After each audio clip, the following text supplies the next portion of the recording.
अस्सलाम वालेकुम रहमतुल्लाहि व बरकातुहू। जैसा कि हम लोग लेक्चरर की तैयारी कर रहे हैं और मेरी ये कोशिश है कि रोज़ाना आपको मोस्ट इम्पोर्टेंट क्वेश्चन पे आपको काफ़ी हद तक मालूमात प्रोवाइड की जाए और काफ़ी क्वेश्चन आपकी यहाँ पे क्लियर किया जाए।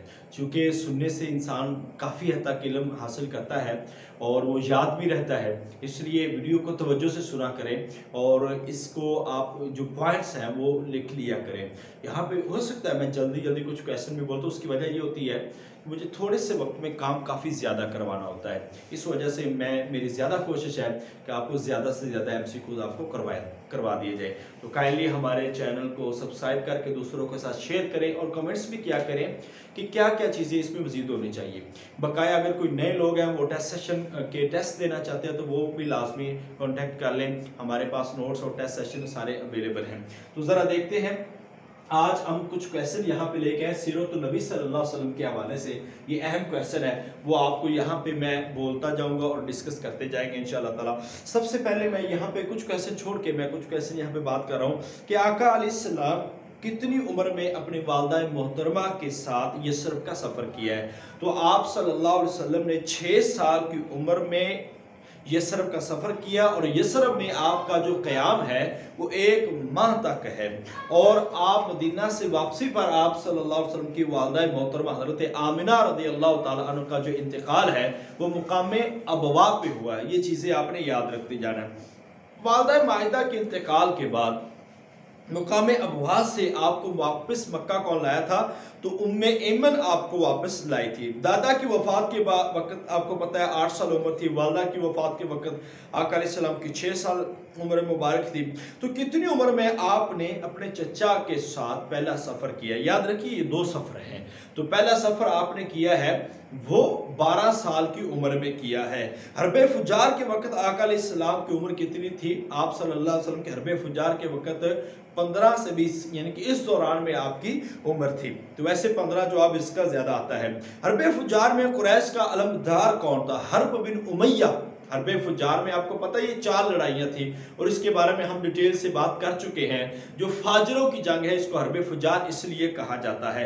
हिल्फुल फुजूल किसकी तहरीक पर हुआ था? तो ये जुबैर बिन अब्दुल मुत्तलिब की तहरीक पर हुआ था। हिल्फुल फुजूल जो मुआहदा है ना, हिल्फुल फुजूल ये जुबैर बिन अब्दुल मुत्तलिब की तहरीक पे हुआ था। और हिल्फुल फुजूल के इज्तिमा कहाँ हुआ था? ये अब्दुल्ला बिन जदआन के घर हुआ था। अब्दुल्ला बिन जदआन के घर। इसके बाद हिल्फुल फुजूल के वक़्त नबी पाक सल्लल्लाहु अलैहि वसल्लम की उम्र मुबारक जो है वो उमूमन 20 साल कही गई है। 20 साल। कुरैश किसका लक़ब है? ये फहर बिन मालिक का ये लक़ब कुरैश है।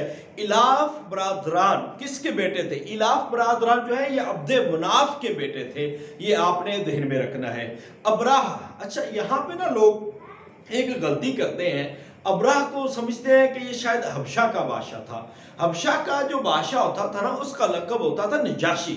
अब ये अब्रा है, इसका ताल्लुक था असल में ये एक गवर्नर की हैसियत थी इसकी और ये नजाशी के मतहत था।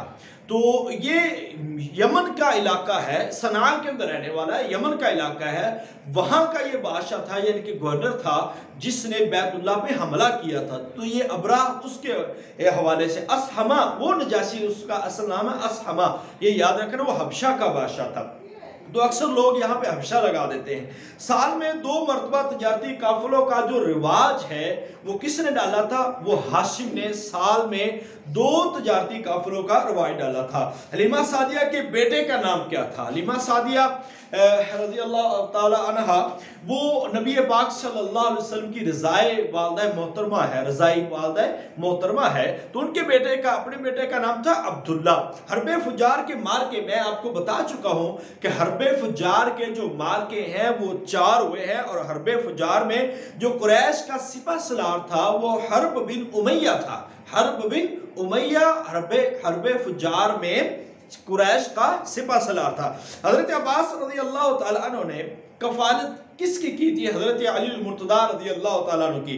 हुजूर सल्लल्लाहु अलैहि वसल्लम के बड़े बेटे का नाम, अभी हम लास्ट جو ویڈیو ہے ہم اس میں ڈسکس کر چکے ہیں کہ آقا علیہ السلام کے بڑے بیٹے کا نام کیا تھا؟ قاسم۔ پہلی مرتبہ جب حضرت خدیجہ کا مال تجارت سے لے کر شام گئے تو آپ کے ساتھ کون تھا؟ میسرہ۔ آپ نے یہ یاد رکھنا ہے کہ ایک غلام تھا میسرہ، جس نے سارے وہ صداقت کی باتیں وہ حضرت خدیجہ الکبریٰ رضی اللہ تعالیٰ عنہ کو بتائی تھی، جو بیسیکلی غلام تھے حضرت خدیجہ الکبریٰ رضی اللہ تعالیٰ عنہ کے۔ اچھا، یہاں پہ نا اس سفر میں بہت ساری چیزیں آتی ہیں، جیسے بحیرہ رحب کا ہے، اور دوسرا آپ کے اوپر بادلوں کا سایہ ہونا، درخت کا سایہ کرنا، یہ ساری چیزیں ہیں، اور اس کی نشانیاں نستورہ راہب کی وہ نشانیاں بتانا، تو یہ چیزیں آپ نے لازمی یاد رکھنی ہے، چونکہ لاسٹ ٹائم لیکچرر کے پیپر میں ایک سوال اس کے متعلق بھی آیا ہے۔ تو یہاں پہ آپ کو زیادہ سے زیادہ ایک تو کچھ سوالات آپ کو میکسیمم کلیئر کروائے جاتے ہیں، اور دوسری میری ایک کوشش ہوتی ہے کہ آپ کو وہ چیزیں بتائے کہ جس کی آپ کو ضرورت ہے، کہ ان پہلوں کو ہم نے پڑھنا ہے، ان چیزوں کو ہم نے یاد کرنا ہے۔ تو آپ کائنڈلی ہمیشہ ان چیزوں کو لکھ لیا کریں کہ کون کون سی چیز جو ہے وہ میرے لیے موسٹ امپورٹنٹ ہے۔ اس کے بعد یہ ہم سوال آگے چلتے ہیں کہ حضرت خدیجہ نے رضی اللہ تعالیٰ عنہ کس کے ہاتھ پر آپ صلی اللہ علیہ وسلم کو شادی کا پیغام بھیجا تھا؟ تو ان کی سہیلی تھی نفیسہ، حضرت خدیجہ الکبریٰ رضی اللہ تعالیٰ کی سہیلی نفیسہ تھی، ان کے ہاتھ شادی کا پیغام بھیجا تھا۔ حضرت ابو طالب نے نبی پاک صلی اللہ علیہ وسلم کا یہ نکاح پڑھایا تھا، اور آپ کو پتا ہے حضرت نبی پاک صلی اللہ علیہ وسلم کی 25 سال، حضرت خدیجہ الکبریٰ 40 سال کی عمر تھی، اور حضرت خدیجہ کی زندگی میں آپ صلی اللہ علیہ وسلم نے کوئی بھی شادی نہیں کی۔ حضرت خدیجہ الکبریٰ رضی اللہ تعالیٰ عنہ کی زندگی میں آپ صلی اللہ علیہ وسلم نے کوئی بھی شادی نہیں کی، جتنی بھی شادیاں آپ نے کی ہیں اس کے بعد ہوئی ہے۔ کعبۃ اللہ کی تعمیر نو کے وقت آقا علیہ السلام کا آقا علیہ السلام کی جو عمر مبارک ہے وہ کتنی تھی؟ یہاں بھی آپ کو پتا ہے جب تنازع کھڑا ہوا تھا حجر اسود کو اٹھانے کا، تو اس وقت آقا علیہ السلام کی جو عمر مبارک ہے وہ 35 سال تھی، یہ آپ نے یاد رکھو۔ اس کے 5 سال بعد آقا علیہ السلام کو نبوت مل گئی۔ اس جگہ پہ آپ کو ایک لقب بھی ملا تھا، وہ ہے امین۔ امین کا لقب بھی آپ کو اسی جگہ پہ ملا تھا، یہ بھی آپ نے یاد رکھنا۔ اچھا، حضرت بیت اللہ کی تعمیر نو کے دوران قریش قبائل میں کس کام پر نزاع پیدا ہوا تھا؟ آپ کو بتا دیا ہے کہ حجر اسود کو اٹھانے پہ یہ بڑا ایک جھگڑا پیدا ہوا تھا، اور حجر اسود کی تنصیب میں کتنے دن قریش کا جھگڑا جاری رہا تھا؟ یہ 4 دن۔ رسول اللہ صلی اللہ علیہ وسلم نے حضرت ابو طالب کو کون سے بیٹے کی اپنی کفالت میں لیا؟ حضرت علی المرتضیٰ، جو کہ آپ کے چچا حضرت ابو طالب کے بیٹے تھے، ان کی پرورش آپ صلی اللہ علیہ وسلم کی۔ حضرت علی کتنی عمر میں حضور صلی اللہ علیہ وسلم کی زیر پرورش میں آئے؟ یعنی کہ 5 سال کی عمر میں۔